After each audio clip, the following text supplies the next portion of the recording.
Well, this was a very emotional news conference that included Oscar Grant's family and friends. Some of them were there with Grant the night he was shot. A room full of Oscar Grant's family and friends solemnly filed into the cramped conference room of Oakland attorney John Burris. Based on the video he has seen and witness accounts, Burris said he will be filing a $25 million wrongful death claim, a civil rights lawsuit, and he wants the district attorney to file criminal charges against the police officer who pulled the trigger. It is, without a doubt, the most unconscionable shooting I have seen ever. This is the video you will only see on KTVU. It was captured by a passenger aboard the BART train with a cell phone who does not want to be identified. You can see Oscar Grant on his knees here talking to police. Then he is pulled down onto the ground face down. There's what seems to be a struggle. Then a second BART police officer puts his knee to Grant's neck and head. The video graphically displays what happens the moment Grant is shot. One officer pulls at his gun.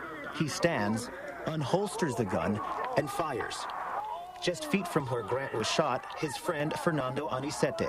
I couldn't believe it. We was already following directions and everything, and they shot him. With pictures and lots of tears, Grant's family described a young man who often was a peacemaker and a role model. In these last 8 months to a year, I watched my nephew become a better man. I don't know if this was a premonition that he was going to leave us. Several aunts and uncles spoke on behalf of Grant's mother, Wanda. Lita Mesa spoke on behalf of Grant's girlfriend, Sofina, and mother of their 4-year-old daughter, Tatiana. Her father is not going to be there to see her go to kindergarten. He is not going to be there for her prom, for her wedding. She was robbed of that. Attorney John Burris said he does not believe this shooting was racially motivated, but he does question why deadly force would be used when another officer was holding Grant on the floor. Given what was transpiring, there really wasn't any need to have a firearm out.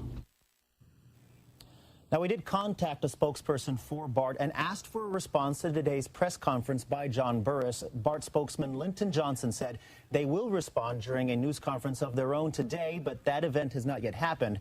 When it does, we will be there and we'll have a full report on the 10 o'clock news tonight. Live in the newsroom, I'm Sergio Quintana, KTVU, Channel 2 News. With the details in a story you'll see only on 2. Sergio.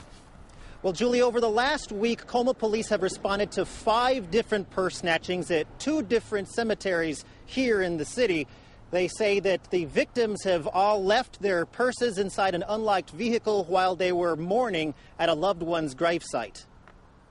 Paying respect to a loved one at their grave is often a solemn, quiet moment. This woman says she made her weekly trip to her brother's burial site this Sunday.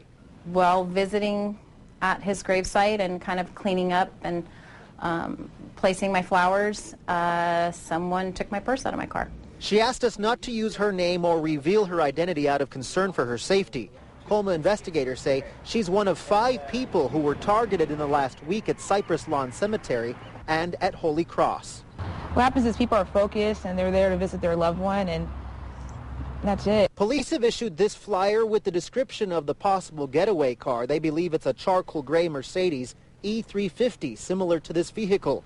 They also have a description of 2 suspects. The first is a Pacific Islander male between 18 and 22 years old, average build with a bald head. The second suspect is a white woman between 18 and 22 years old with blonde hair. She was driving the Mercedes. The victim we talked to said she was only about 10 feet from her car when it happened. It'll teach me for sure, no matter how far I am or if I'm in the store and just happen to look over, not to leave my purse in the car.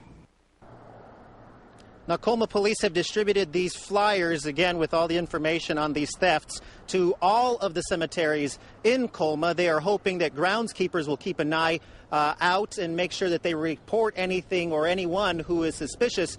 They're also hoping that anyone who might know anything about these thefts will call detectives with further information. Reporting live in Colma, I'm Sergio Quintana, KTVU, Channel 2 News.